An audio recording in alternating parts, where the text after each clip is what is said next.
Hello, good evening, you guys. I'm gonna wait for everybody um to start getting the notifications. I see two people in here. I wonder who the two people are.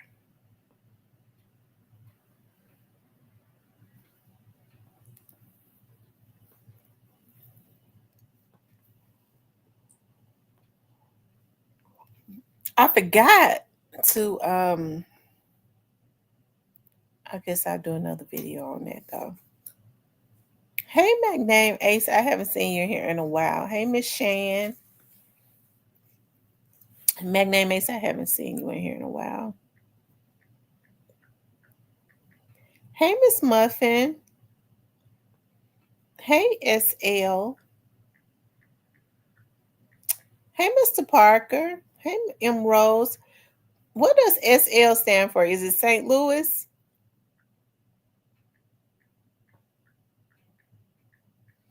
How's everybody doing tonight? We're going to talk about all of this foolishness that went on over the weekend. And I actually was in the process of like doing a pre-recorded video and had to stop it. So I'm going to play a little bit of what I talked about. Okay. Um,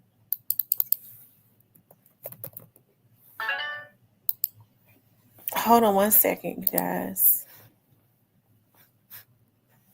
I want to give more people the opportunity to just start coming into the room.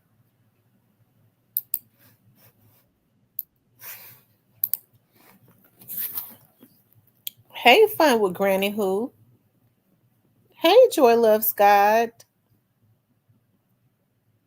Shout out to my moderators for doing an awesome job in the chat. Shout out to my subscribers for coming in tonight. Hey, Rochelle.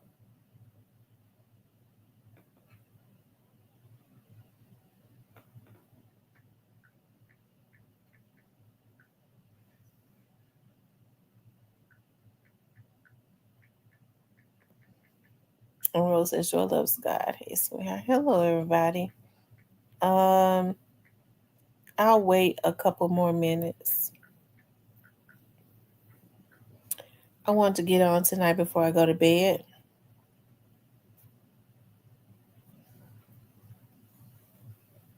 Hey, Terry.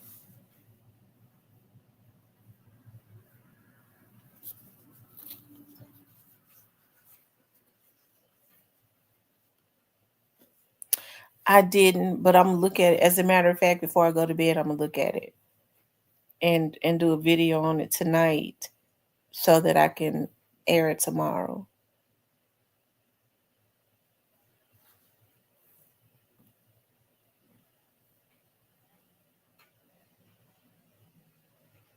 Okay, you guys. We normally give 5 minutes, but it's going on 4 minutes. I want to talk about the crime spree that it seemed like it happened. You're talking about the case in Texas, right? Fun with Granny Who? You talking about the case in Texas? It did. It was really beautiful. But people decided to act a darn fool. So let me show y'all the video that I was working on. I had to stop it. And then we still gonna talk some more about it. Hello, good evening, you guys. That Memphis is not short of crime. Okay. These fools act a damn fool every chance that they get. But it do seems like that I don't know, it's something about the holidays. You know, when people are supposed to be celebrating and loving on their loved ones and their children, um, some people take it as an opportunity to just to either commit crime or just be a damn fool that they always was, I guess. But there was a store clerk, and it looks like this happened around the South Memphis area, the food market on Mississippi. It's funny because I was up that way today. was unalived, right? And it's looking like the person was 17. Okay. So I don't think they knew the age of the person because because at first they were showing his face. I see now that they have blotched it out. Okay. It says update. Memphis police have announced that a 17, I don't like to say, you know, YO, has been charged with first degree unaliving in connection to this incident. A man was unalived in a shooting at Soulsville Food Market on Sunday night, according to the Memphis Police Department. The Memphis police responded to the shooting call around 9:12 p.m. at 1026 Mississippi. That is the deep heart of South Memphis, okay? Sam's Food Market. Police say a man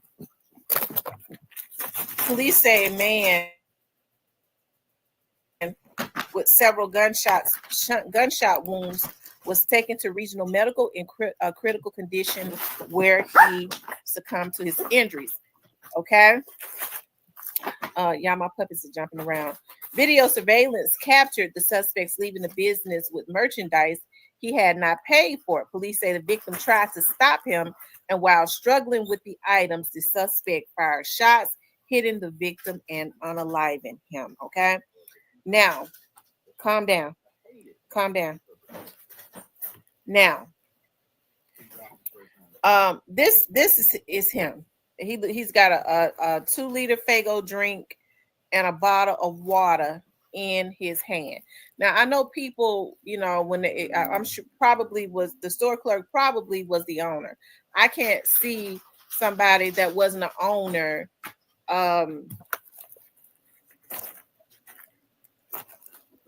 can't see someone that wasn't an owner trying to fight over a Fago drink and a water. Okay.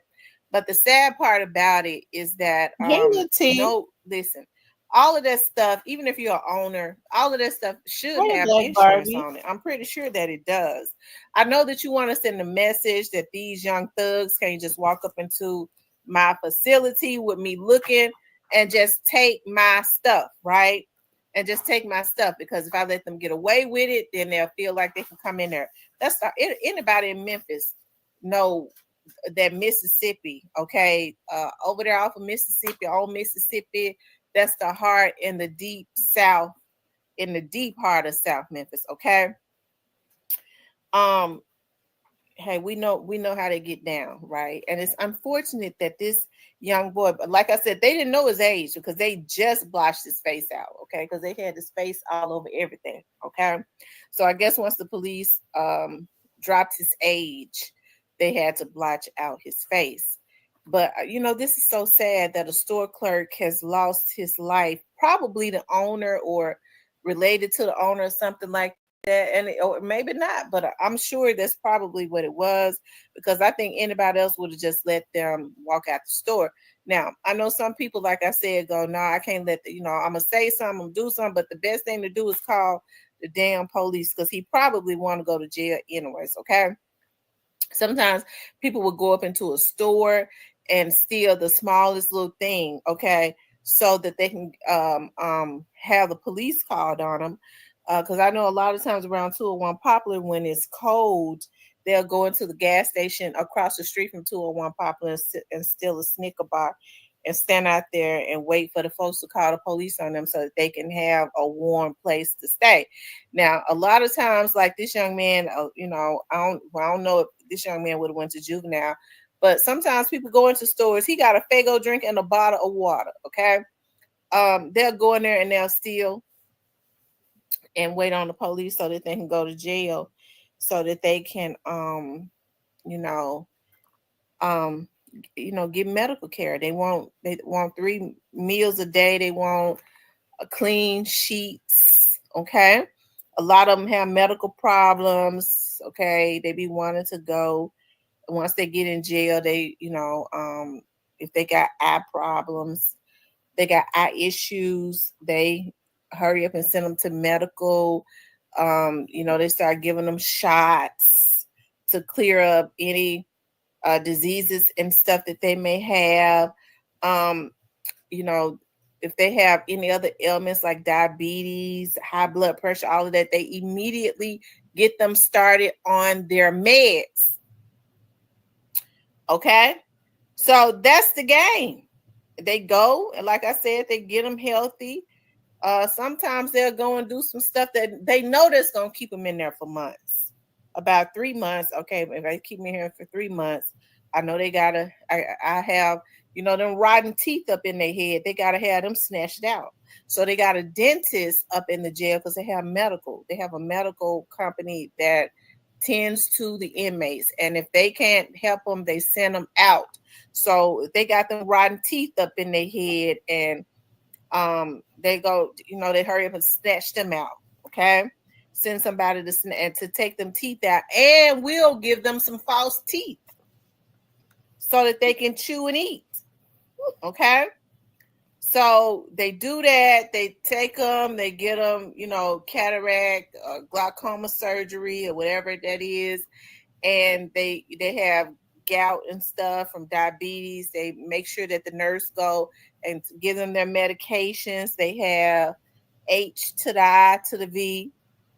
They get them all fat and healthy again so they can go back out and spread it. And then by the time, they finish treating them, they done got them all healthy again, healthy enough to take their asses back out there and commit all types of crimes again. Before they went in there, they was on their last damn leg, about to die. Probably should have, right? And because they was out there committing all them crimes, and then they go and the government get them healthy again, fat and healthy, so they can take their asses back out there and make everybody else's life miserable. Okay, that's normally how it works. Okay, so but anyways, that young man's face has been plastered all over everything. Now I want to go back, okay, because they really showed their asses this Easter weekend. Rest in peace to the man, okay, who lost his life. He didn't have to shoot that man, and I wish he would not have fought him for over a Fago drink, because a Fago drink in a gas station might be $3, but anywhere else is probably 90 cents, okay. But I really hate he lost his life over something like that. He should have just called the police. Okay. Then there's another woman. She decides that she wants to take somebody's child. Okay. She decided that she wanted to take, she's accused of taking child from a mother at gunpoint. It says a woman accused of grabbing a little girl by her hair and pulling her into her apartment at gunpoint has been charged with especially aggravated kidnapping. It says Erica Beal, 28, is also facing charges of aggravated child abuse and aggravated assault following the incident on Mosby Avenue in North Memphis. The mother of 9-year-old says Beal pointed the weapon at them before grabbing her daughter by the hair and taking her inside her apartment. She said her daughter was able to free herself and run back out the door. The woman said she was in fear for her life and her daughter's life when Beal aimed the weapon at them.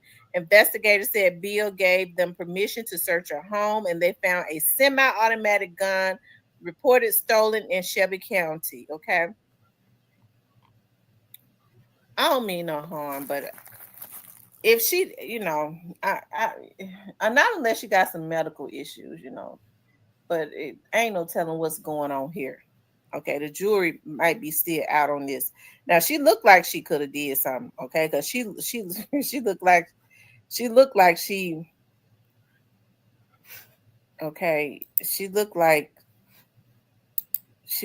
she could do that. Okay, but ain't no telling what was going on with them.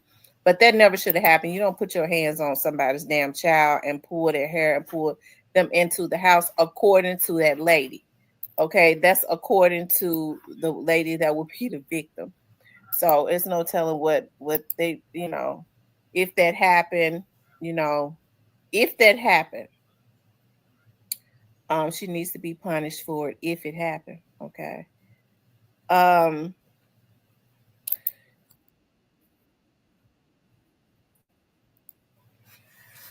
okay, so that's why I had to stop it at. Okay.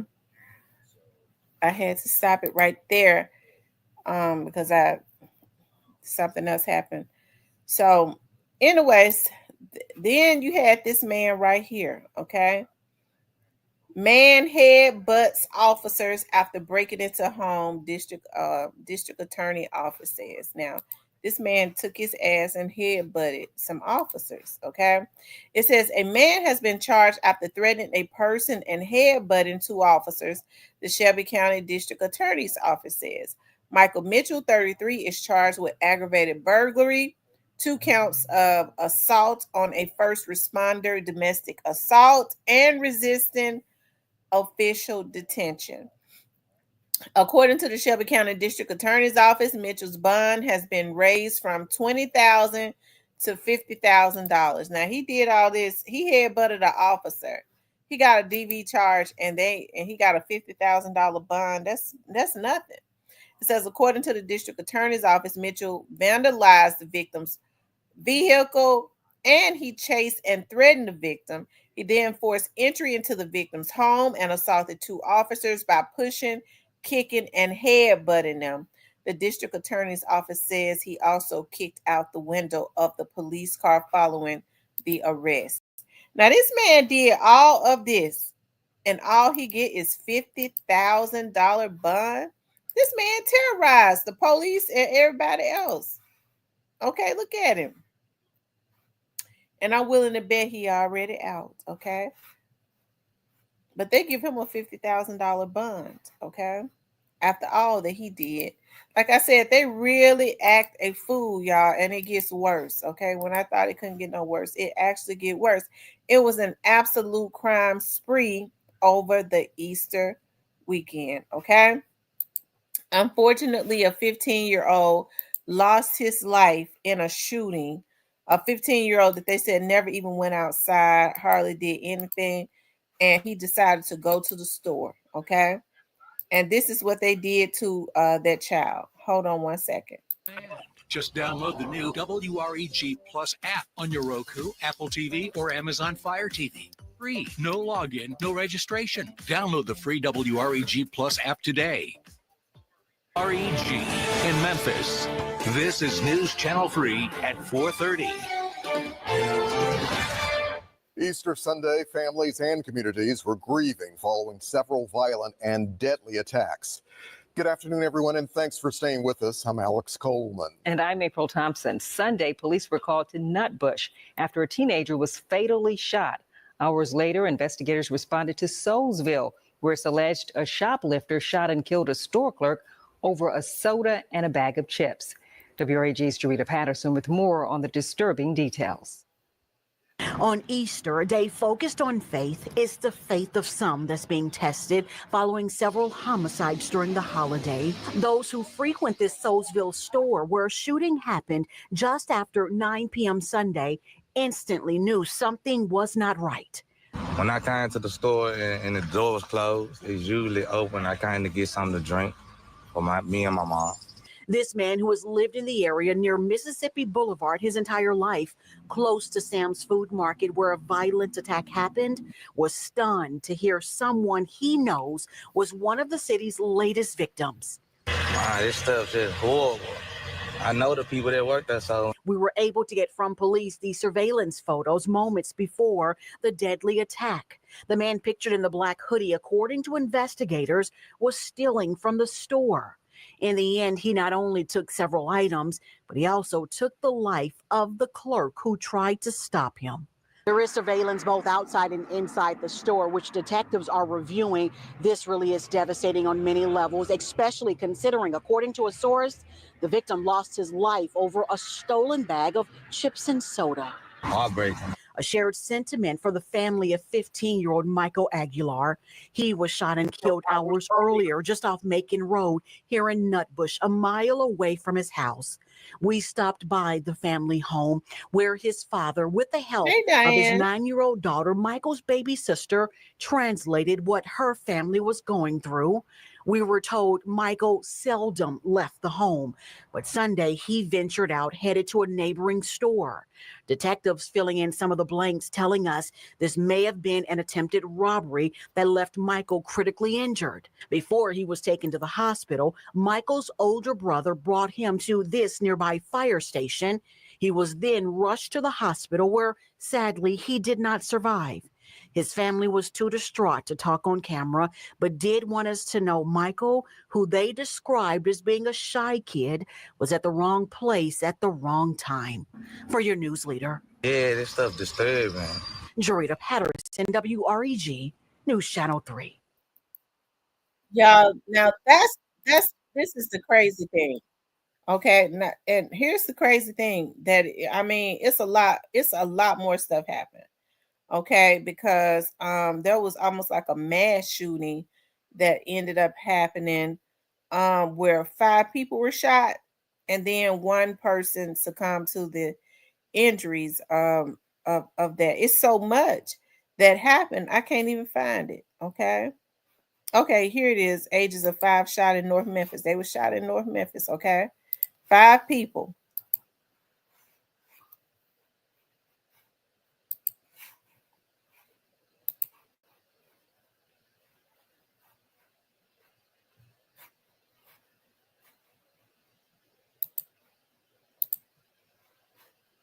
Alert in the Memphis Medical District. We've been working today to learn more about the victims in a weekend shooting. A total of 5 people Kenny were Adams? shot and 1 man was killed as loved ones gathered to honor a woman who had recently died. WRG Shay Arthur reports the police are working to find out who's responsible. Tea light candles still sit outside of a building at the intersection of North Dunlap and Mosby Avenue. The candles, part of a vigil Saturday night. What was supposed to be a peaceful gathering of loved ones to honor a woman who recently died. But the peace quickly dissolving into chaos as Memphis police say 5 people were shot here. Tonight, we're learning it was a 52-year-old man who later died at the hospital from his injuries. The other victims who were hurt include 3 men in their 40s and a boy just 14 years old. Tonight, the questions we're asking: who pulled the trigger and why, as investigators search for answers. So far, detectives have only said they believe the shooter was in a gray car at the time. The violence happening right off busy Poplar Avenue, in the shadow of well-known Memphis hospitals. Memphis Mayor Paul Young talked to us about combating crime in the city, recognizing the need for everyone to help. We want a citywide effort intended to help reduce the violence that we've seen in our community. The Memphis Shelby Crime Commission recently put out new findings saying violent crime is down about 9%. But the president of the organization recognizes much more must be done to make a difference, deterring incidents like this latest shooting, saying he's encouraged by legislation that prohibits probation for aggravated assaults that involve drive-by shootings. Right now, under our state law, someone can drive through a neighborhood firing a gun, be charged with aggravated assault, and get probation. There's legislation pending that would require incarceration, and we think that's a step in the right direction. For your news leader, Shay Arthur, WREG News Channel 3. Now, y'all know that's a shame, okay? And the guy that's over the crime commission, Bill Gibbons, he used to be Shelby County District Attorney, okay? He was the district attorney before Amy Wyrick was, okay? Right before Amy Wyrick was. So now he over there at the crime commission, ain't not doing nothing, okay? So, yeah, that. I mean, all of this happened over the weekend, on Easter weekend, around the Memphis area, and believe it or not, it's a lot more that ended up happening, okay, on this weekend, okay. It's a lot more that ended up happening. There was some people racing on I-240 and got hurt really bad and hurt some more people. So, yeah, Memphis is hell. Definitely. It's sad, all of the stuff that is happening, all of the crime. And I agree with Paul Young. It has to be a community effort. What I don't like is that people try and put everything at the feet of the politicians. But as soon as you say call in to Crime Stopper, I ain't calling them to no Crime Stoppers. Why not? Because that they be trying to take Junebug to jail. Junebug ass is the one that is robbing burglarizing all of the homes and robbing people. So you can't have it both ways, right? You can't have it both ways. You want to protect Junebug and his friends, but you want them to clean up the streets. Somebody gonna have to open their damn mouth. Now, as much as I know people need money these days, Crime Stoppers pay. And now they've gone up to $2,000. Okay. Now they've gone up to $2,000. And I'm gonna tell y'all something that's going on too. With a lot of these crimes, these young men are being unfortunately they've been killed. Their families and stuff, their homeboys and stuff is actually donating extra money to Crime Stoppers for their murders. So that could be a good way for you to start getting you some money. A lot of you telling for free, okay? Anyways, so why don't you get paid, okay? The main ones that be sitting up talking about they don't tell, they tells for free. So, I mean, when you start making money, you'll feel better about doing it, okay? You'll start feeling better about doing it, okay? Cypress says, no telling or snitching. Well, they doing it for free. Crime Stoppers got money over there where they've been paying people, okay? A lot of these folks go down there and, they sometimes they feel a reluctance. They get scared because they say people gonna call them a snitch. But once you start getting that Crime Stoppers money, you'll feel better about yourself, okay? You won't even care what they call you, okay? I think a lot of them just feel bad because they telling, and then they tells all the time. They don't get paid to do it, but I mean there is money, okay? So there is money. So I know it's hard out there. So just call 528 cash and help to get your homeboys that's out here committing these crimes off of the street, because you're telling anyways, okay? You telling anyways.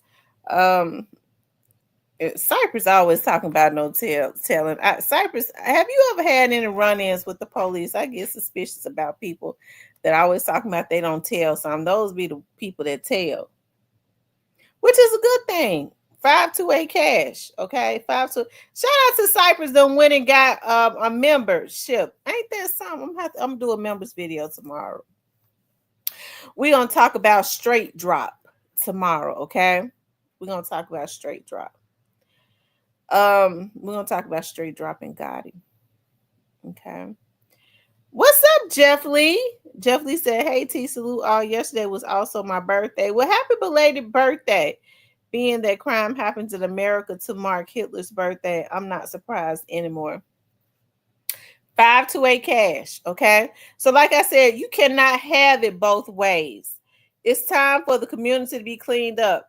Now, here's the thing that gets me. Like I always say, you hear people sit up and say, well, the police assist.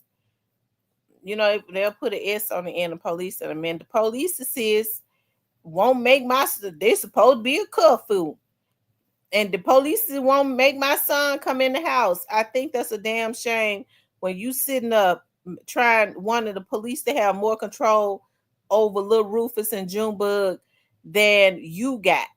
Okay, so it's a lot of parenting issues going on. People don't like to hear that, but it's the damn truth. How you gonna be sitting up taking care of somebody and you can't tell them what to do? A lot of these folks scatter their own damn kids, okay? You know your damn son and daughter ain't shit. You know they ain't nothing before they leave home. So when the teachers call and they tell you that they done something at school, you want to run all up there and refute it and argue with the teachers. And Junebug is up there fighting because he done whoop your ass before he left home, okay? He whooping his mama and them ass, which is why it is important for the fathers to be visible and be worth a damn, okay? in their households to control their sons, because a lot of these mamas are scared of their damn sons, and they're looking at their sons as they husband. This my man of the house. That's why they can't keep no man, because they making their sons their damn husbands. Okay, which is why I think a lot of these young men grow up before their time, and they start acting out because these mamas don't know. They just don't know no better. This my man, he the man of the house. Ain't no damn man gonna be coming into your household if he is a decent man and looking at your damn son talk about he the head of the household.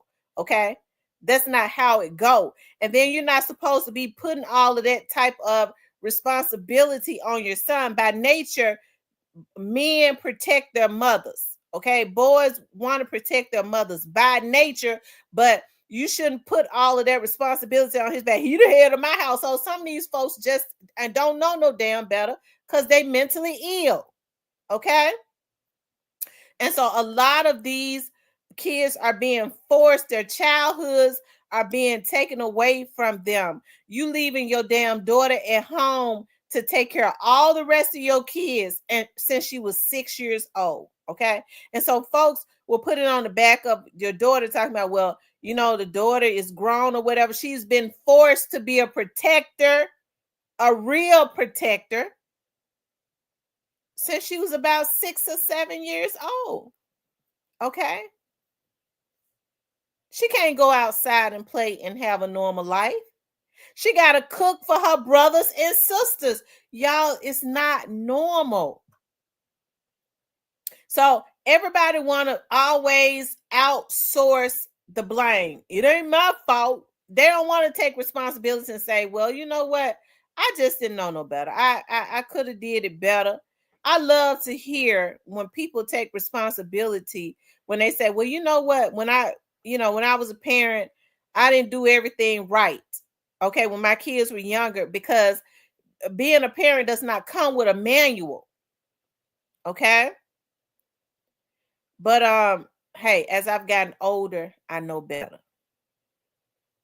But some of these people, just they asses is old and rusty, and they still a bunch of damn fools.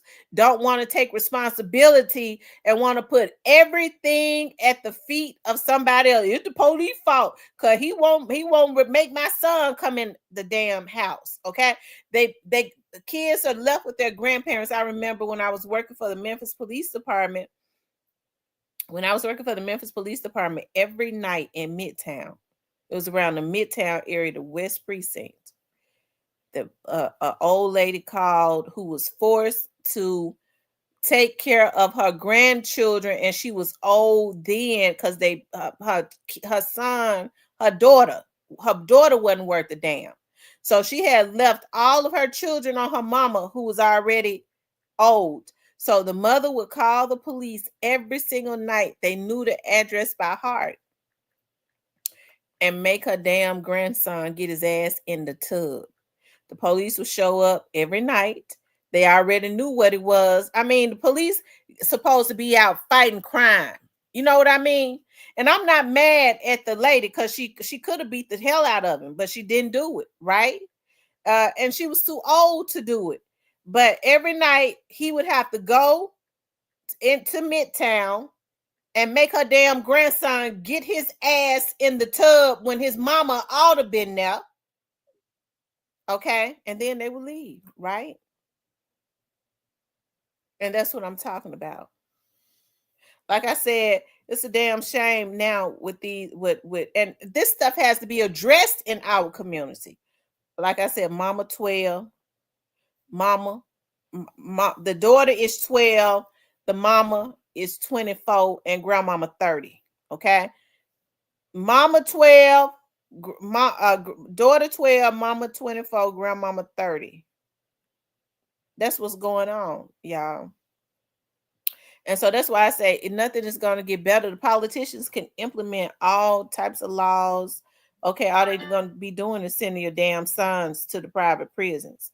Okay, they can implement all types of laws. Okay, But ain't nothing gonna change until we start to fix things in our community and start taking responsibility for our actions. You have to accept something. I was a damn failure. These damn fathers are gonna have to get in the household. If you don't want to be with the woman, don't have no damn kids with her. But if you get them babies, you need to be visible in your damn son's life, because that is what is going on in our community. It is totally imbalanced. And that's not me saying that I'm, better than anybody else. Hell, I'm in the damn black community. It's better than that I say it. Because everybody want to sugarcoat everything, okay, in our community. Keep a titty in everybody's mouth. Well, the blacks have been through hell. And so now you got people saying, because I believe in a hand up, because everybody needs some help. But so, well, the blacks, they've been through hell, and our ancestors did. But these damn fools ain't been through a damn thing that's doing all of this crime. Their asses is spoiled. They want everything right now. That's what's going on. They've been given everything. They ain't never had to work for nothing. Okay? And so, well, the blacks, they so now you got people with the mindset, I deserve welfare. I had deserved it. My ancestors worked hard. They were slaves, so I deserve that check, y'all. I know a lot. This right here, a lot of people not gonna agree with me. When they were saying Trump said you got to get out and work to get the welfare check, okay, and the food stamps. I ain't got no issues with it. You know why I don't really have any issues with it? Because a lot of people make having babies and getting a welfare check a way of life. It was never invented for you. Well, they did invent it to handicap to tear up the black homes, the 2-parent homes. They did all that. So we know they did that. Okay. I'm not naive. We know why they did it. They wanted to take the black man out of the home or whatever. Okay.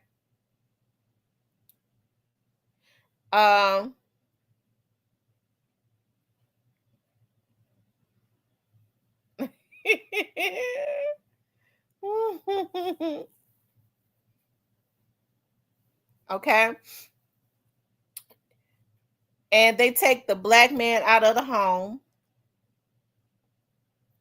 And I lost my train of thought. Okay. They take the black man out of the home. And these, we know that. So, but still now, why make being on welfare and food stamps a way of life? So we understand, because it has put into the atmosphere what they was trying to do to the black community. Hell, I remember when I was going to school, and I was going to school and I was working, and all of that. I remember that's around the time when my kids was coming up, they had that Cherokee, which means they were supposed to help you. Okay. They were supposed to help you. Hey, I am She Johnson.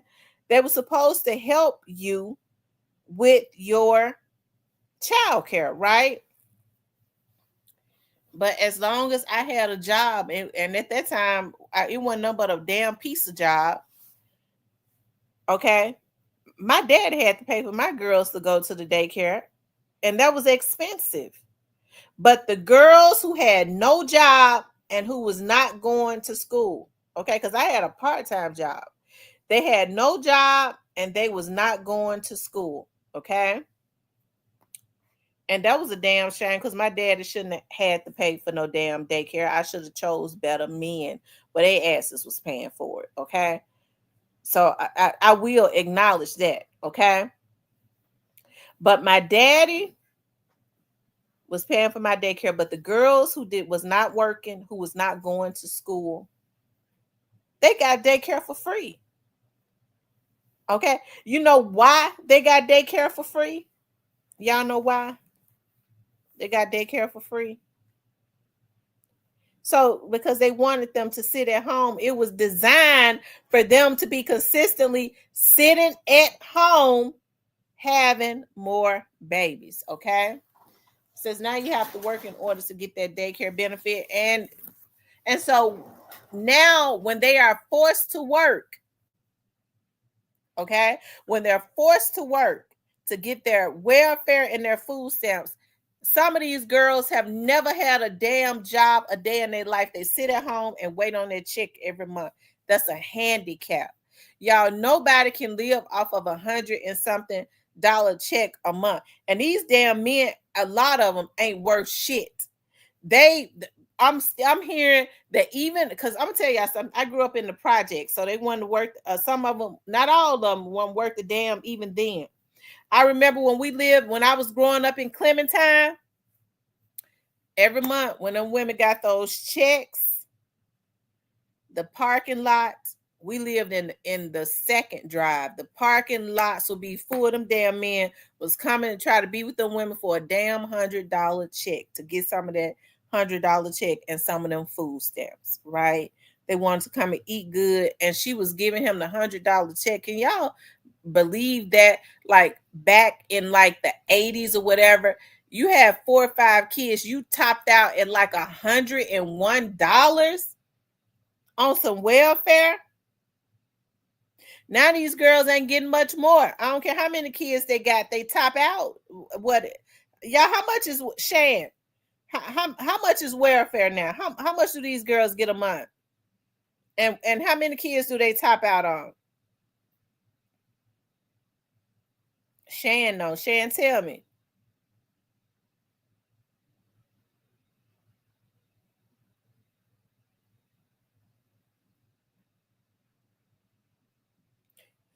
Jeff Lee says welfare was created after the Great Depression. They put those policies about the black man family in the early 70s. And Rose says most of these men I never depend on. Welfare amounts differ in every state. Yeah, they do. They differ in every state. But Shan, about how much do okay, she don't do welfare. Okay. Well, with the checks, okay, I do know that they top out at a certain amount.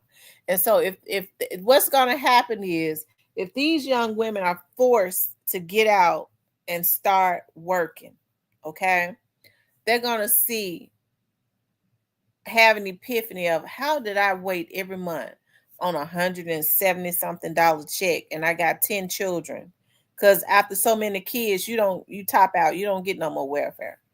Okay, it stays the exact same. How could I have sat at home? Hopefully that's what's going to happen. Not unless they're mentally ill. But then you getting a check every week, every 2 weeks, you getting 5 to 10 times a month, whatever that check is that you were sitting at home waiting on. That would be the good thing to change the mindset. Instead, you got some people fighting, Trump gonna take their welfare check. Now what them kids gonna do? Their mamas gonna get out and work. Okay? They're gonna get out and work and hopefully start making better decisions. Okay? Get out and work so that they can have more. I've never in my life seen anything like I have seen it before. I don't know what is going on with our community, but people don't really want to work. I never thought I would live to see the day where these young women, and they're young women, very young, in their teens, feel like they need to sell their precious bodies. Okay? It's a darn shame. What's up, Blackwood News? What's going on out in the streets? It's a damn shame that these girls feel like a lot of them feel like they're supposed to sell their ass for everything. And their mothers, okay, their mothers encourage it. She did this her whole life. The mama did, okay? The mama did this her whole life. Now her ass is wore out. And now she putting her daughter out there to sell her ass, okay? Women are traumatizing their children. I think it's a darn shame when, you hear kids sit up and talk about how even now, and it's a lot of women that do the very best they can, and they are respectable, But y'all, this is the truth. Then you got some women, they have Tom, Dick, and Harry up around their children. Okay. So they're letting their children hear them in their bedroom doing whatever it is that they do. And they got minor kids. Okay. With some man.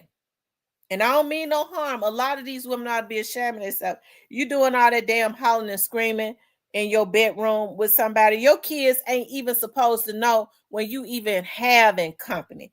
They especially ain't supposed to be seeing different men, especially if you got daughters that are impressionable going in and out of your bedroom. Your ass ain't feeling nothing anyways, because it's oftentimes your ass is that is wore out. So all that screaming and hollering you doing, traumatizing your kids like it's feeling good, you ain't feeling nothing anyway. You ain't even got no business doing that, okay? But that is the type of stuff that is going on, okay? So we have to start taking responsibility in our community because don't nobody want to talk about that, okay? For a lot of what is going on. So, you know, the white man is against me. Why the white man against you? He want to send me to jail. Why he want to send you to jail? Well, I had been burglarizing houses, but I'm trying to get my life together. Well, your ass got to go to jail. Then you want to burglarize houses, and you think you ain't supposed to take your ass to jail? It is something wrong with our community. Well, they let the white mans out. It's something wrong with our community. And so that's why I said we have to fix what's in our community. Listen, Paul Young and them are good people. They are. Paul Young is just the mayor, okay? Paul Young cannot fix what parents are supposed to be fixing in their damn households. You don't even make your kids be respectable, and that's supposed to be the mayor and the Memphis Police Department's fault. Okay? I agree with you, Dorian. They got a consumer mindset. Most of our people do. Some of these old ass folks do too, Dorian. So it is not the job of the Memphis Police Department and the Memphis City Mayor or the Memphis Police Director to do what is supposed to be done in the household, which is raise these kids to have some type of damn values. Instead, you got mama on social media talk about shake what your mama gave you. They advertising their daughter, break a nigga, break him. Okay? How about telling these girls to get them a husband, a good husband, and wait before you have children, okay? Get you somebody that's going to help you and have your life together, okay? But that is not being preached, nor is it being taught. So we have to fix our community, but it has to start from the bottom, okay? It has to start at home. The teachers can't raise your children. Folks sitting up talking about they mad at school. Why you mad at school? Because my kids got to be at home. Kids don't go to school for teachers to babysit them. They're supposed to be going to learn. It ain't the teacher's damn job to be sitting up raising your disruptive child. He's supposed to already have manners and know exactly why he going to school every day. So then they want to put all of the blame on the teacher. Well, she ain't no good teacher because she don't want to deal with my disorderly son. That's too much pressure to put on a damn teacher where she get into a profession because she want to teach kids, not raise somebody damn child. And the mindset of the parents is that she's supposed to raise him and make him act right, although you didn't make him act right. Okay? These folks know what they damn kids do before they leave home. When you call, that's if you paying them some attention. You already know what your child is capable of doing if the parents see it before anybody else. So when they sit up and tell these parents their kids out here robbing, they know damn well that they robbing because they done seen them walk into the house with some stuff and then question it. They know damn well they didn't buy it. Okay? So we turn the blind eye to stuff in our community. You know, these folks know they damn sons and stuff. They done went and had 7, 8, 9 damn sons, and they all 6 months apart. One woman done spit out 6 damn boys back to back, and they 6 and 7 months apart. Okay, so and they all go on crime sprees together. Okay.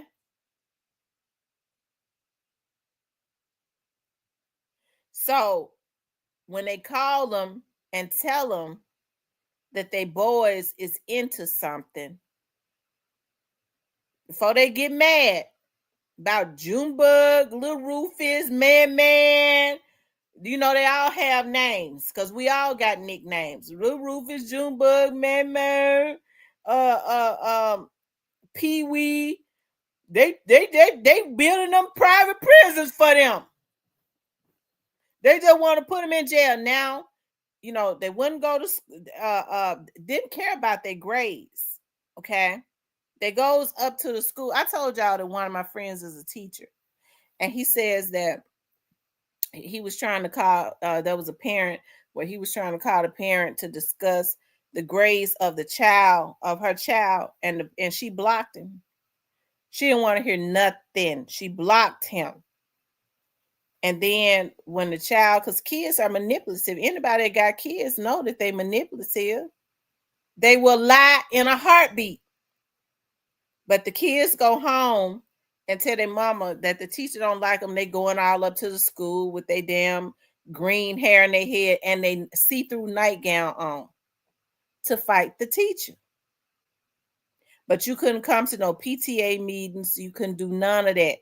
You couldn't answer the teacher. You couldn't have a conference with the teacher to discuss what could happen to help the child bring their homework and stuff in. But you take your ass up out of bed, don't hit a lick at a snake, don't have no job to go up there and fight the damn teacher. Okay, the only thing you're doing is traumatizing the kids when you coming up there fighting the teacher with your see-through gown on, ain't got no drawers on. Y'all, this is the type of stuff that's going on. That's why I say we gotta fix what's going on in our own damn community because we is jacked up. Don't nobody want to talk about it. And as long as we allow people to put it, well, you know, the blacks have been through a lot. We just gonna give them a check and give them food stamps, y'all. We want some more. As long as they can keep us hooked on them checks and them food stamps, we never had a mindset to say where those grants at that y'all give the Asians when they come over here and open up these businesses, because they are out there. I want them grants. I want them contracts.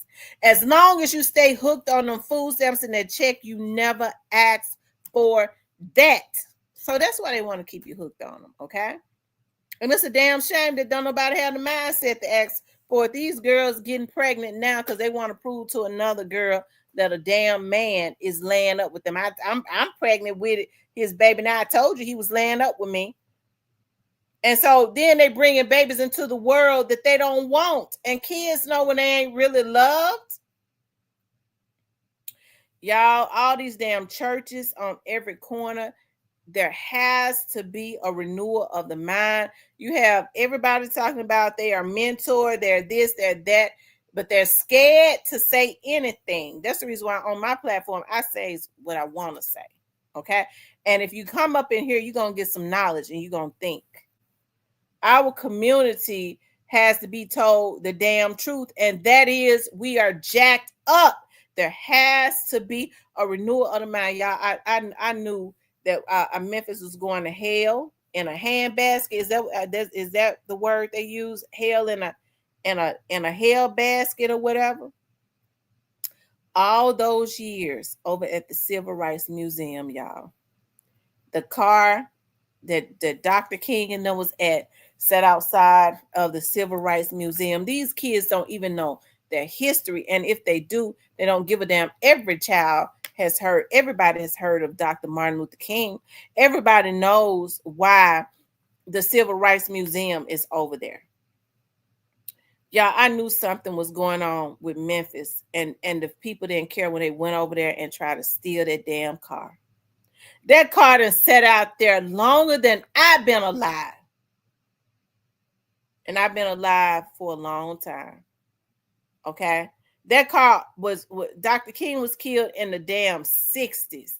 The Civil Rights Museum been around for a long time, and they take they no good natty asses over there. And see, they had them on camera.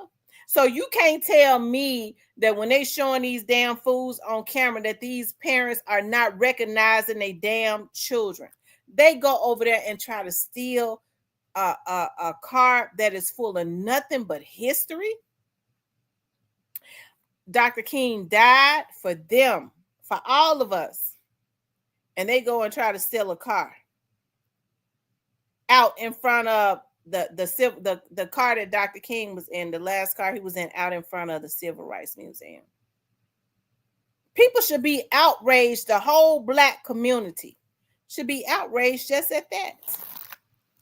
Okay? So that's why I say something has to be done. Okay? Something has to be done. There has to be a renewal of the mind in our community. It has to be. Said Junebug leader. I'm telling you, they tore it up. Y'all, that car probably don't even have a damn motor in it. So what was they gonna do with it? But you go out there, you vandalize the car, and you try to steal it.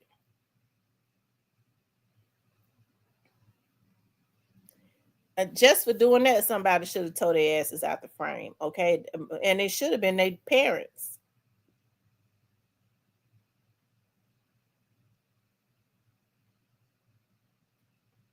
Okay.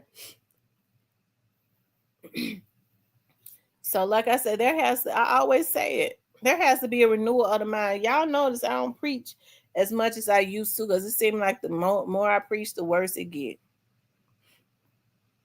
Okay, somebody came into my chat. They mad because I'm talking about straight drop. Okay, I talk about straight drop for a reason. I think I use straight drop as an example of it probably was Yo Gotti himself, because we know he's a real big fan of the show. He don't do no donations. So how you gonna be a fan of the show and you don't do no damn donations? Because I ain't never told no lies on you. Okay. Dara Brown says bonnets is an indicator that you haven't washed your ass. That's right. They get up still with their gowns on, ain't washed their ass, and when they get back home, ain't gonna wash it. That's why I know something going on. How they coming up with all of these damn babies and ain't no ass being washed? Every trifling, both of them, the man and the woman, keep a gown on all day, ain't no asses being washed, but stay pregnant. Both of them stinking. Two stanky asses up in the bed, having babies that they don't need to be getting. Okay. The Alabama Hitter says there has been a creative effort to discredit Dr. King, but yes, it has. The Alabama Hitter, you're absolutely right. On one we go says people need to recharge their brain. It's dead already. I'm telling you.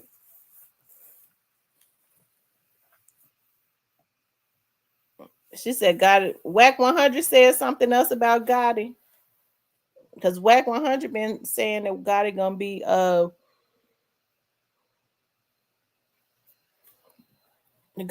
indicted. Looking like the weigh-in, sis. I'm telling you.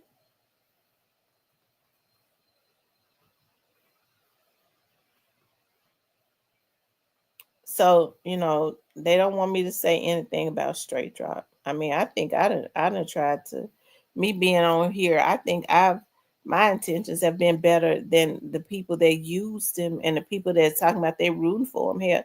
At least, I want to use him, what they did to him, as an example of other young men not to fall for the okie doke. He says, when is Govan's trial? I think Govan's trial is in June, I think. It's sometime around that time. These new babies unfortunately didn't get that good breast milk as a child straight out the womb. I'm telling you, They give them that Similac and that Enfamil.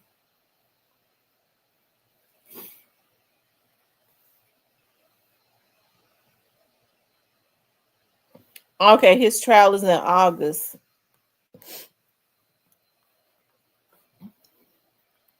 Alabama Hunter says, yes, Mr. Parker, I done heard everything from he was a cheater all the way to the point that he was Illuminati.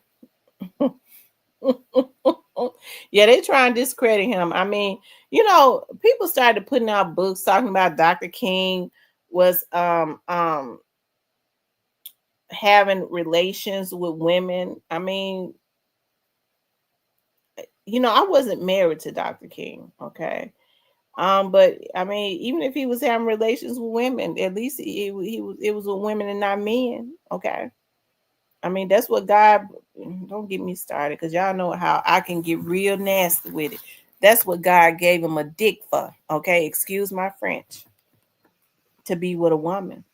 See, that's how you have to do people when they start trying to discredit stuff, discredit people. I mean, who knows if it's true? But at least he was having relations with women and not men. Some of the ones that's talking about him having relations with other men and they got wives at home. Okay. Recharge the brain by teaching is something new. Get out the loops of the mind. Hitter, I never was a fan of preaching nonviolence, but other than MLK was solid. Okay. Y'all run those likes up. Okay. Y'all make sure y'all run them likes up. But we're going to go into members tomorrow. We're going to talk about Gotti and Straight Drop. Because, see, the more they could bring their asses over here and mess with me, the more I'm going to talk about it. I was intending to do a video on Straight Drop. See, the thing about it is Straight Drop can have a renewal of the mind, okay? I don't know if the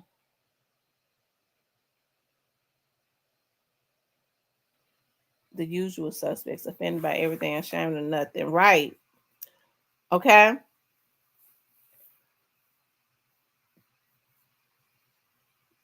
Offended by everything, ashamed of nothing.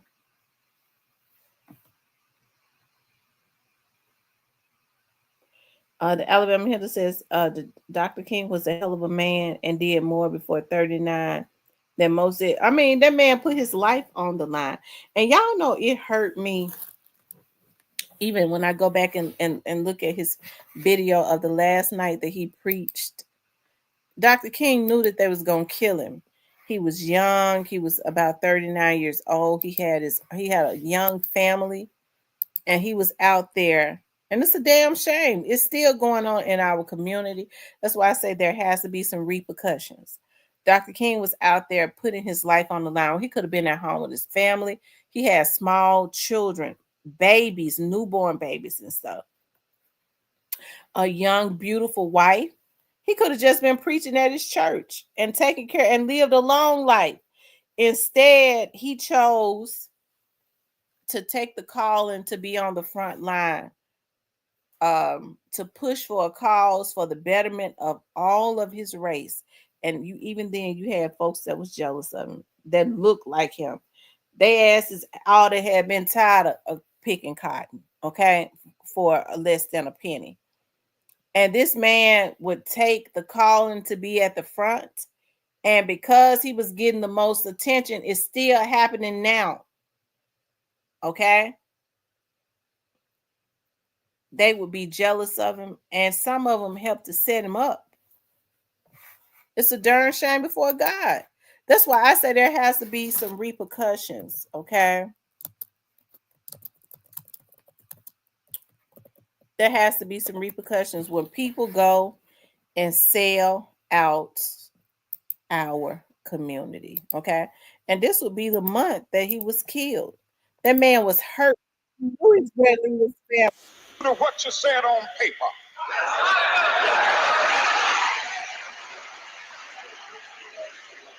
If I lived in China or even Russia or any totalitarian country, maybe I could understand some of these illegal injunctions. Maybe I could understand the denial of certain basic First Amendment privileges because they haven't committed themselves to that over there. But somewhere I read of the freedom of assembly.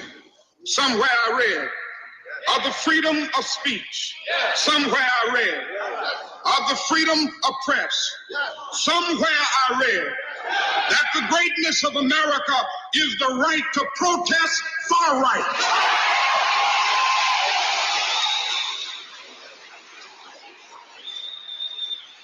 And so just as I say we aren't going to let any dogs or water hoses turn us around, we aren't going to let any injunction turn us around.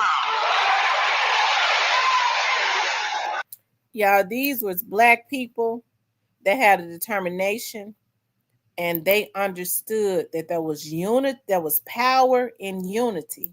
We can't unite for nothing now. We just can't unite for nothing because everybody bought out for $1. That's why I say it's got to be some repercussions, y'all, for when people go and sell out the Black community. Okay, it's got to be some repercussions. Hold on, that's why you have so many politicians that don't have issues with selling out the Black community. Okay. Now, this is actually the video that I want to show you all, because what I was saying was this man was hurt. He knew that they had been trying to kill him. And for some reason, I think he knew that this was the end. He had come to the very end of the road. Okay. In New York City, autographing the first book that I had written. And while sitting there autographing books, a demented Black woman came up. The only question I heard from her was, "Are you Martin Luther King?" And I was looking down writing, and I said, "Yes." And the next minute, I felt something beating on my chest.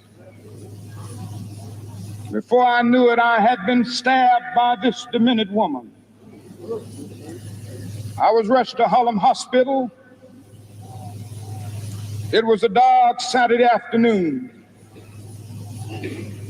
And that blade had gone through, and the x-rays revealed that the tip of the blade was on the edge of my aorta, the main artery.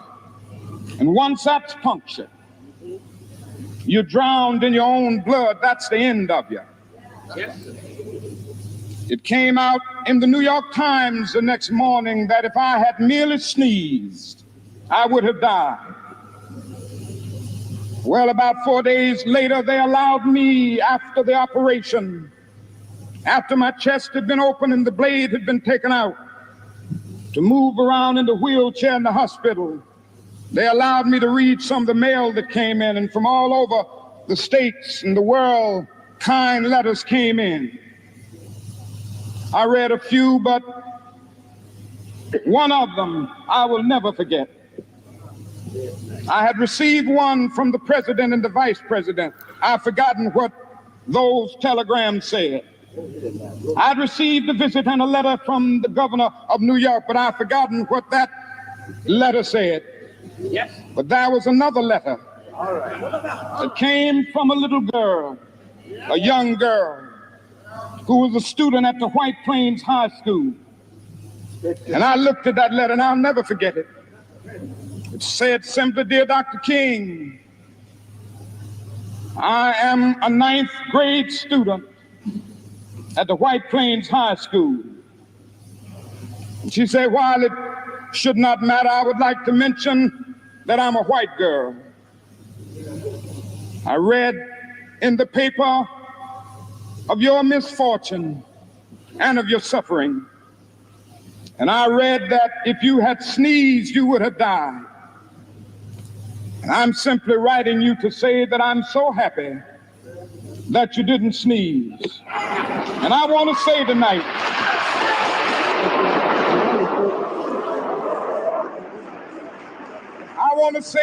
that I too am happy that I didn't sneeze, because if I had sneezed, I wouldn't have been around here in 1960, when students all over the South started sitting in at lunch counters.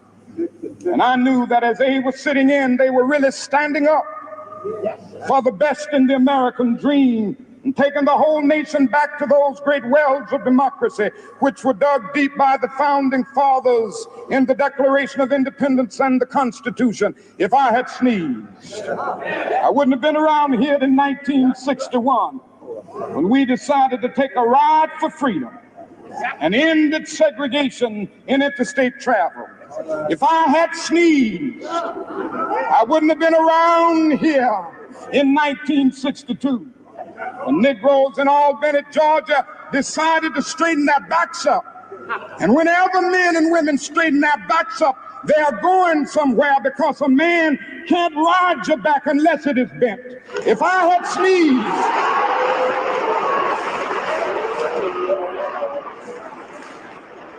if I had sneezed, I wouldn't have been here in 1963. And the black people of Birmingham, Alabama, aroused the conscience of this nation and brought into being the Civil Rights Bill. If I had sneezed, I wouldn't have had a chance later that year in August to try to tell America about a dream that I had had. If I had sneezed,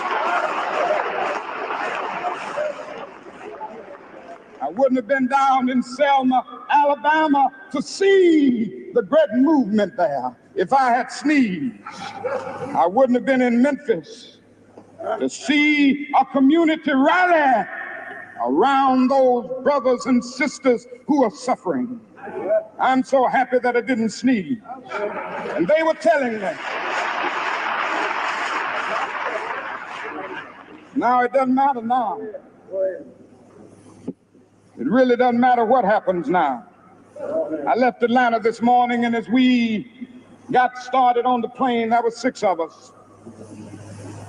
The pilot said over the public address system, "We are sorry for the delay, but we have Dr. Martin Luther King on the plane, and to be sure that all of the bags were checked, and to be sure that nothing would be wrong on the plane, we had to check out everything carefully, and we've had the plane protected and guarded all night." And then I got into Memphis, and some began to say the threats, or talk about the threats that were out, or what would happen to me from some of our sick white brothers. Now, you know, it's a darn shame. Let me stop it right there. It's a darn shame that he said, and then I got into Memphis.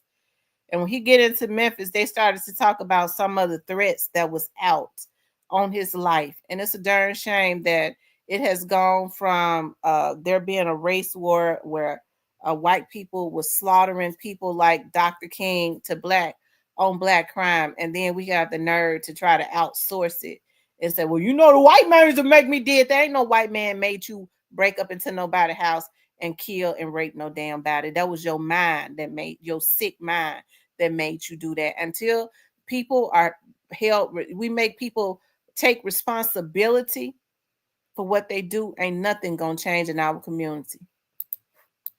Well, I don't know what will happen now. We've got some difficult days ahead. But it really doesn't matter with me now, because I've been to the mountaintop. I don't mind. Like anybody, I would like to live a long life. Longevity has its place. But I'm not concerned about that now. I just want to do God's will. And He's allowed me to go up to the mountain. And I've looked over and I've seen the promised land. I may not get there with you, but I want you to know tonight that we as a people will get to the promised land.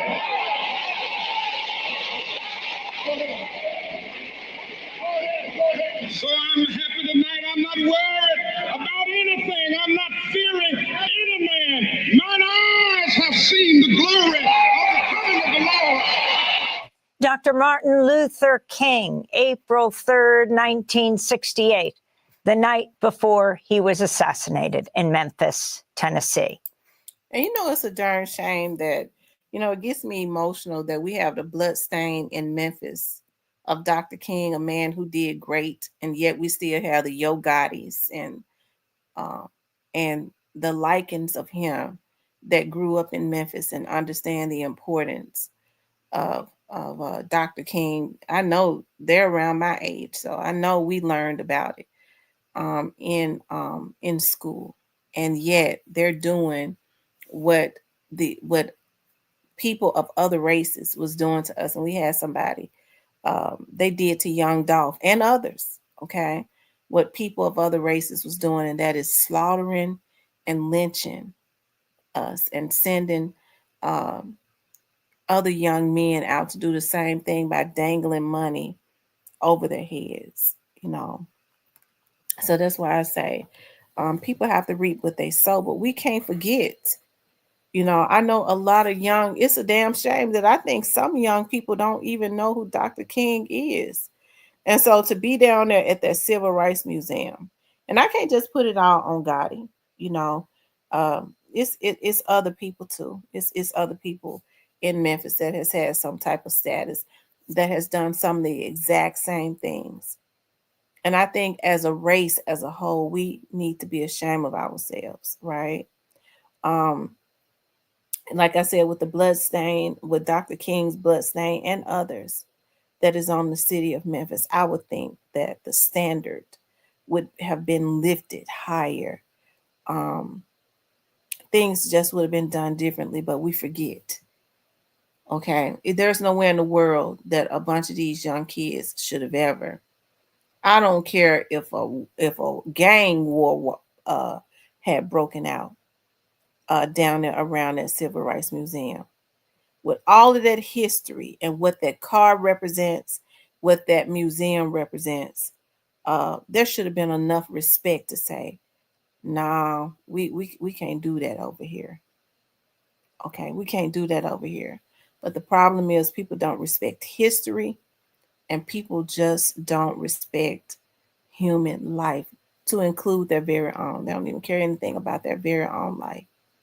So there has to be a renewal, as I always say, there has to be a renewal of the mind, and nothing is going to change in our community unless we change our mindset. If you want anything, it comes with hard work.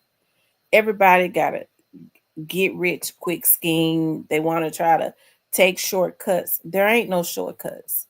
You don't have to work for everything you get. Okay, you got to work for it. And the problem with a lot of our youth, a lot of the younger generation, is that parents have felt guilty, okay, about having to work two jobs. Or they wanted to show people that, hey, even though I'm a single parent or whatever, I give my kids everything. They've been given, most kids have been given everything. Okay. So, I mean, they don't know anything about working. And so that's why it's easy for them to go out and take things, to not want to work, because everything has been easily given to them. Okay. I was one of my friends was saying that when he was the MPD used to have a football team for the youth, and it may still happen. At the time he was over it, he said, Tamara, it used to do something to my nerve, because one of the reasons that he didn't like doing it, being one of the officers, and it was just to encourage the kids. He says that when kids are supposed to be taught, there's always a winner. If you don't win this time, then you work hard so you can win the next time. But what's happening is kids don't feel like they're supposed to work hard, because you have one child that wins, and then the kids that lose, they're giving them the same thing. Well, give it to them too. So what do they feel they have to work hard for in competitions? In competitions, somebody is supposed to win and somebody is supposed to lose. So you make the winner not want to work as hard when you giving the loser the exact same thing, all because you don't want to hurt their feelings. And so that's why a lot of these people feel like everything is supposed to be given to them, these children, right? That's why they going and shooting up everybody and want to kill somebody when they tell them no, because they ain't used to nobody telling them no. So that's why I say there has to be a renewal of the mind in the Black community. Until we change our minds and our mindset, ain't nothing gonna be no differently. Okay. Okay, mothers, your daughters are looking at you. They're looking at you and they're mimicking every single thing that you do. So be very cognizant of what you allow your kids to see. It ain't nowhere in the world a mother should be calling her daughter bitches and hoes, her little daughter bitches and hoes. Okay. So now when she get grown, when a man call her out of her name, she's answering to it. That's what she's heard her whole life. So there has to be a renewal of the mind. You throwing all of the responsibility on the back of your young son because you got some type of void. I don't need no man. My son the man of the house. Why would you? And your damn son ain't the man of the house. You taking his childhood away. You messing yourself up. Ain't no real man gonna step into no household and take care of a household, and you sitting up talking about your damn son is the head of the household. No, your damn man, your husband that's up in there taking care of you and paying bills, he's the head of the household. And if you got children, he's the head of that too. Okay? That he's supposed to be.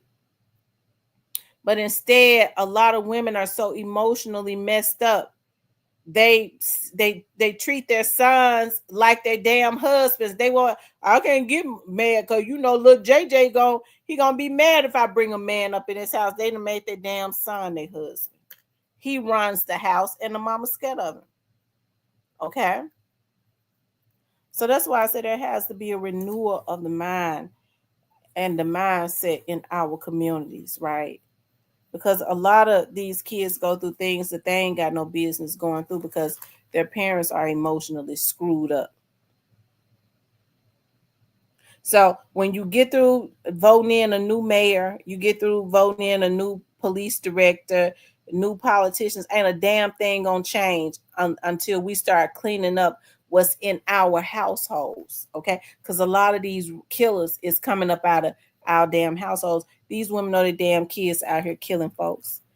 I think it's a damn shame when you got a mama that brags about, my son ahead of the game. He be telling all them little niggas what to do. And then she on TV when somebody pop out his computer dome, blow it straight up out. Okay. Blow it out. Hit him in the head. Okay. And take him out. She on there crying and snot coming out of her nose. Okay. Talking about somebody that did a child wrong, but as a mother, you failed your child. And as a damn father, too. Okay. Because we don't let the dads off. But you thought it was something. Because your son was a damn gang leader. And you know what that leads to. Straight to the damn grave. But as long as you benefiting from that fast money, and it comes to a halt. It comes to a halt. Either the police gonna halt it or somebody gonna kill him and halt it. But it's gonna end. But as long as a lot of these parents are benefiting, they ain't trying to tell their sons and daughters to get up out that life. These women have told their daughters that their vagina is to make money. These girls selling ass for chicken. These girls sell ass for Jack Purtle's chicken because they mamas done told them that anything they want, they supposed to be selling their ass to get it instead of using their brain and working hard, going to school, making something of themselves. Okay. Chat Town Finder says too busy chasing men, partying, getting hair, nails done, being friends. over parents and no discipline. Right? You hear parents say, "I want my child to be my friend." Yeah, I want my kids to be able to tell me anything, but I'm not their damn friend. I'm their mother. Even with my girls being grown now, I'm their damn mama. My kids would never cuss in front of me, and it's just some things that they just will not. They ain't gonna say to me because I'm not gonna let them.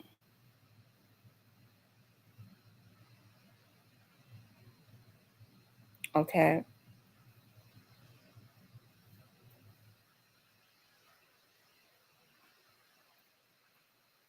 I'm not going to let them.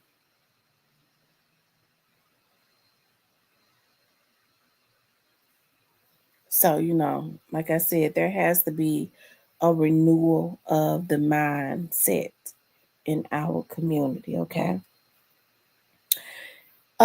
You guys, listen. Oh Lord, I'm losing my voice.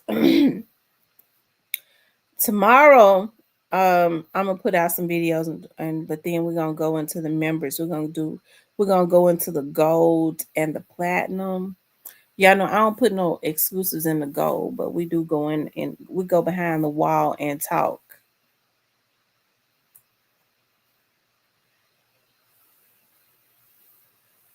I know that's right, Chat Town.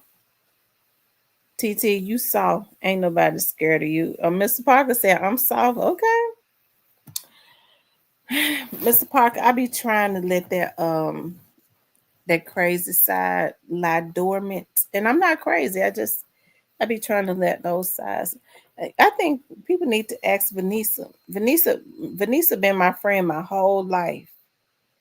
Ask Vanessa when we was growing up in Clementine, who would be the first one to fight, to run up in some fire? Who was the first one? Not the second, not the third. Who was the first one? It was me. Somebody get Vanessa in here. We all grew up in damn projects. And trust me now, it would be, it was size of the projects where some of the girls um um on the back side, they might have had some issues with the girls. On the front side, for the most part, we all were friends and played together. But I guess it would be some two-faced stuff going on. So we would have issues. But who was the first one to run up in some fire? I was always the first one to get things popping. I was. And I ain't got to lie about it. It ain't nothing to brag about. I'm just saying. I ain't never been scary.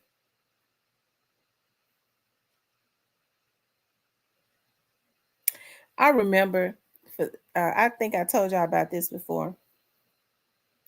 There was this girl named Tiffany that I went to Norris with. They lived on the backside. We was coming home one day, and it was a surprise to me. Me and Tiffany got into a fight walking home from school.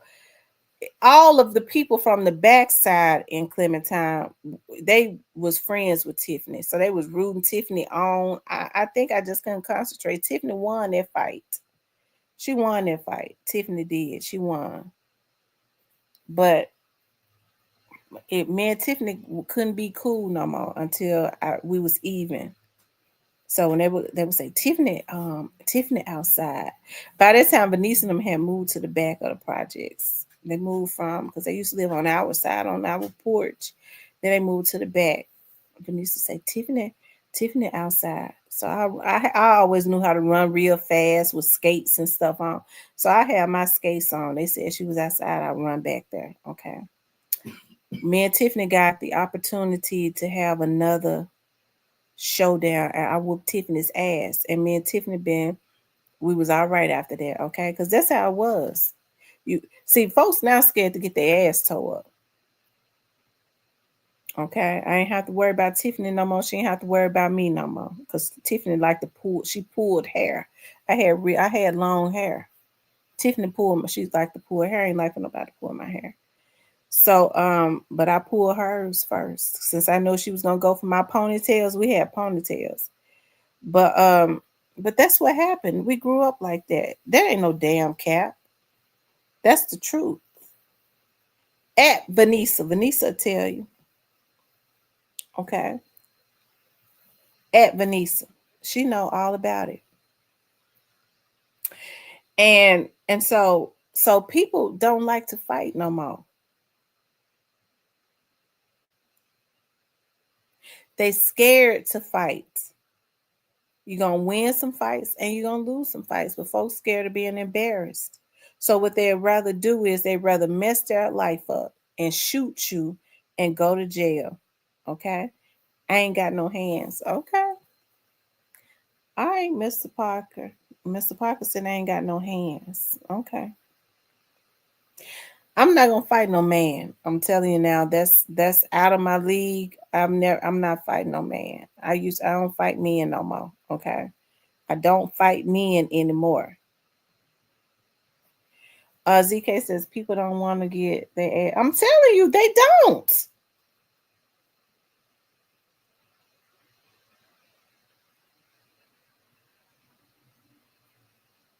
I don't fight men. Men are stronger than women. Okay. They're stronger than women.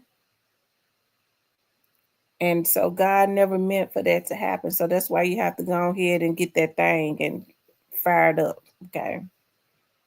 I'm not fighting no man.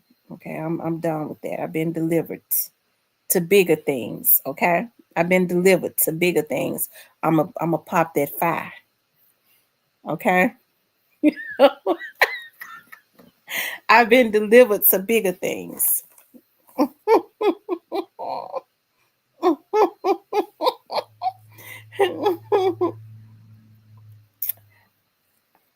I don't fight manses no more. They scared people gonna laugh and so. That's why I tell these women, y'all don't hit these men because they're gonna hit you back. Don't hit them. A lot of these women, they'll hit them. They'll try to fight men. It ain't worth it. Especially when you get older and stuff. You can't run as fast as you used to. You knock the hell out of them and run. Okay. Your ass and got all your knees bad. Don't be hitting no man because you ain't gonna be able to run. His legs longer, so he gonna catch you. You can't run fast no more because you stiff. Chat time, my kids' generation ain't afraid to fight. That's a myth. They gonna do that anyway. Chat time is what they need to know.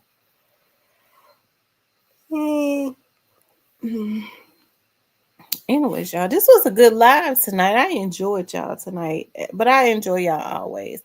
I be loving it like when we have real grown folks on here. You know, that person that was messing with me about straight drop, I'm gonna talk about straight drop. Since they don't want me to talk about straight drop, I'm gonna talk about them. We talking about straight drop and Gotti.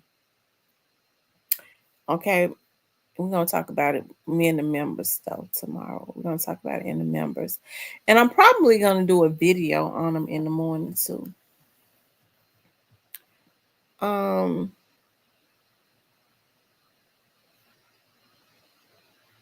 told y'all to stop harassing me. Okay, you harass me. You come over here talking about don't talk about straight drop, and I could tell from the lingo it's a woman or old sissy ass man. Okay, it's a woman or a damn old sissy ass man. Either way, it's something wrong with you to be coming into somebody's vlog. And when I say that, I'm saying that when I say sissy, I'm not talking about no gay people. I'm just talking about a man that, whether he gay or straight, they act like a damn little girl. Okay. Folks have made the word sissy into something real derogatory. Sissy used to be when the white kids would be meddling with another boy, and they would call him sissy, like sister. It was short for sister. Look at you, sissy. That's short for sister. Okay, sister. So maybe I should say some of these men act like a bunch of sisters, right? Jeff Lee, I'm glad to see you again. I haven't seen you in a long time in here. You be in the bushes, you say sometimes, though.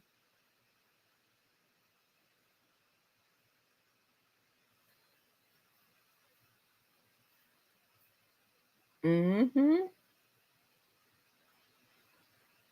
Y'all know it's something going on in Memphis when you don't even hear nothing about what's going on in Chicago. All you hear about is Memphis. Who don't want you to talk about straight drop? Somebody that I blocked this morning. It was Gotti. I believe it was Gotti.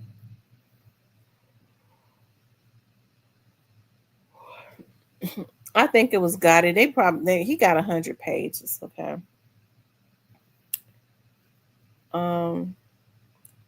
Can't fight most people these days, especially Q young ends. They're gonna pop a gun first chance they get.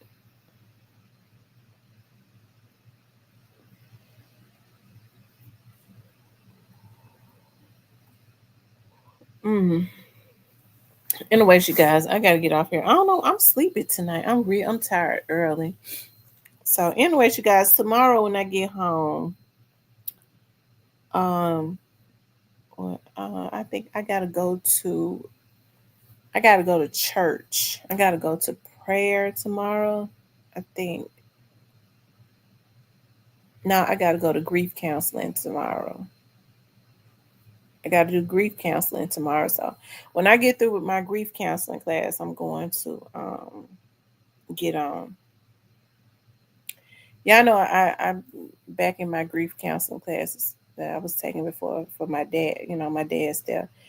Mr. Parker says, Chattown, I guess it depends on where you from. Mine and the ninjas they grew up with, throw hands, fair ones. Then when it's over with, it's over with. Damn, what the F is quit trial day? I think somebody said Quet goes to trial in August. I thought it was in June, but somebody said he goes in August. Thank you, Tyranny. I love you too. Yeah, they said that somebody said Quet's trial is in August, so I guess that's when he's going. It's somewhere from August. It's somewhere from June to August. Around that time. I'm gonna have to check. Yeah, grief classes are good. I was going to say who do them, but I wouldn't want a bunch of damn fools to be showing up so they could be looking because we pours our heart. In those grief classes, we pour our heart out. It's a lot of folks on YouTube so twisted. Yeah, I camouflaged myself and went to Tamara grief class. And she was crying as you miss her dad and this and that. Y'all, these folks are sick. They need to go get on some damn medicine.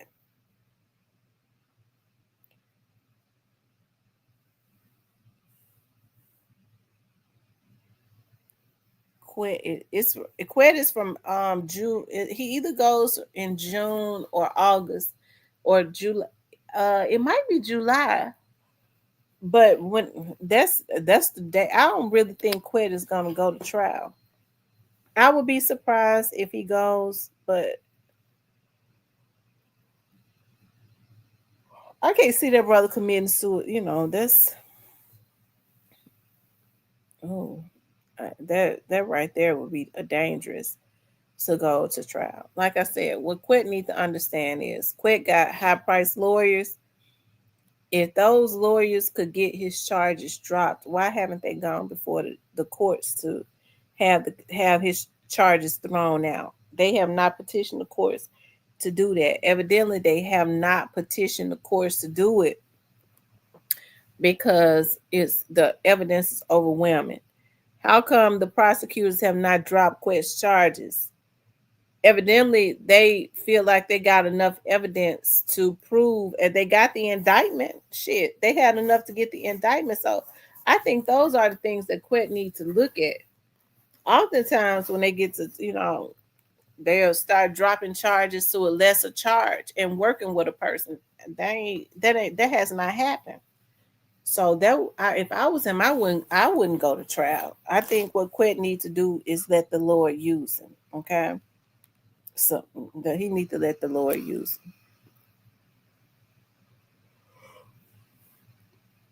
Well, anyways, you guys, I appreciate you all tuning in. Make sure you guys, if you haven't hit the like button, please do hit the like button. Please like, share, and subscribe. Y'all, it has been an absolute pleasure being on here with you guys. I love you guys. I'll talk with you tomorrow.